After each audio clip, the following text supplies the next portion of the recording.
On the table today is the i30 helmet from HJC. This helmet has a polycarb shell construction, and when we threw this lid on the scale, it came in at 3 pounds 6 ounces in a size medium.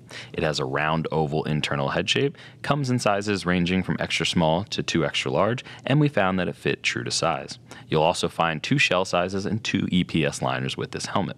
It also carries a DOT safety rating, and it's priced around $150. This helmet comes in 6 colorways: black, white, wine, matte black, silver, and titanium. One thing that stood out to us was the clear face shield and how well it worked.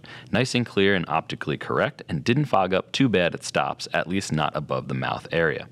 It comes with a clear, pinlock ready face shield installed and a dark smoke drop down sun visor.